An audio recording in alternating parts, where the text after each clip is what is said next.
दोस्तों, अगर आप रात में अकेले गाड़ी चलाते हैं तो ये कहानी आपके लिए है, क्योंकि कुछ सड़कें ऐसी होती हैं जहां जाने वाली गाड़ी वापस नहीं आती, और कुछ कारें ऐसी होती हैं जो जिंदा लोगों के लिए नहीं बनी होती। उस रात बारिश बहुत तेज हो रही थी। सड़क पूरी तरह खाली थी। चारों तरफ घना जंगल फैला हुआ था। पेड़ ऐसे खड़े थे जैसे किसी की लाशें हों। मोबाइल का नेटवर्क खत्म हो चुका था। आर्यन अपनी कार चला रहा था। घड़ी में रात के 12:47 हो रहे थे। उसका दिल बिना वजह तेज धड़क रहा था। वो खुद से बोला, बस ये जंगल निकल जाए, फिर सब ठीक हो जाएगा। तभी अचानक एक मोड़ पर आर्यन ने जोर से ब्रेक मारा। सड़क के बीचों बीच एक पुरानी काली कार खड़ी थी। न उसकी हेडलाइट जल रही थी, न अंदर कोई इंसान दिख रहा था। सबसे डरावनी बात यह थी कि बारिश में भी उस कार पर पानी नहीं गिर रहा था। आर्यन का गला सूख गया। आर्यन ने हॉर्न बजाया, 1 बार, 2 बार, 3 बार, लेकिन उस कार में कोई हलचल नहीं हुई। चारों तरफ सिर्फ बारिश की आवाज थी। और अचानक बिना इंजन की आवाज के वो काली कार अपने आप चल पड़ी।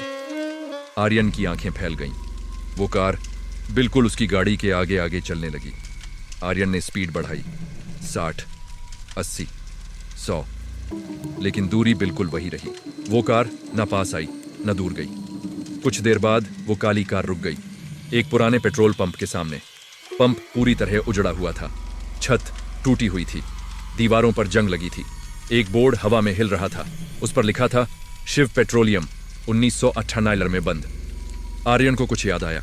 कहा जाता है साल 1998 में इसी जगह एक भयानक हादसा हुआ था। एक पूरा परिवार अपनी कार में जिंदा जल गया था। सबसे डरावनी बात यह थी कि कार के दरवाजे अंदर से बंद थे। आर्यन की सांसें तेज हो गईं। आर्यन धीरे धीरे कार से बाहर निकला। बारिश अब और तेज हो चुकी थी। वो कांपते हाथों से काली कार के शीशे के पास पहुंचा और अंदर झांका। उसी पल उसकी चीख गले में अटक गई। कार के अंदर 4 लोग बैठे थे। उनके चेहरे पूरी तरह जले हुए थे। आंखें काली थीं और होंठों पर डरावनी मुस्कान थी। ड्राइविंग सीट पर बैठा आदमी धीरे धीरे अपना सिर घुमा रहा था। अचानक कार का दरवाजा अपने आप खुल गया। एक जली हुई आवाज आई, हमें घर छोड़ दो। आर्यन पीछे हट गया। उसके पैर कांप रहे थे। तभी आर्यन की अपनी कार का दरवाजा जोर से बंद हो गया। चाबी अपने आप घूम गई। इंजन स्टार्ट हो गया और कार चल पड़ी। अब कार उसके कंट्रोल में नहीं थी। स्टीयरिंग अपने आप घूम रहा था। सड़क बदल चुकी थी।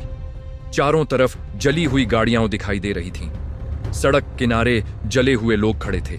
सब आर्यन को घूर रहे थे। उनकी आंखों में नफरत थी। वो काली कार रुकी एक जले हुए घर के सामने। बोर्ड पर लिखा था, शर्मा निवास। ड्राइवर बाहर आया। उसने कहा, यही हमारा घर था और तू उसी रात यहां से भागा था। आर्यन को सब याद आ गया। 5 साल पहले नशे में गाड़ी चलाते हुए उसने एक कार को टक्कर मारी थी और बिना रुके भाग गया था। उस आदमी की आवाज गूंजी, हम उसी रात मरे थे और आज तेरी बारी है। चारों आत्माएं उसकी तरफ बढ़ीं। कार के अंदर आग भड़क उठी। आर्यन चीखता रहा, लेकिन उसकी आवाज इस दुनिया तक नहीं पहुंची। अगली सुबह उसी पेट्रोल पंप के पास एक जली हुई कार मिली। अंदर एक जली हुई लाश थी। लोग आज भी कहते हैं कि आधी रात उस सड़क पर एक काली कार दिखाई देती है। जो भी उस कार के पीछे जाता है वो कभी वापस नहीं आता। तो दोस्तों, अगर कभी रात में आपके सामने कोई कार बिना आवाज के चले तो समझ जाना वो आपको मंजिल नहीं, मौत तक छोड़ने आई है।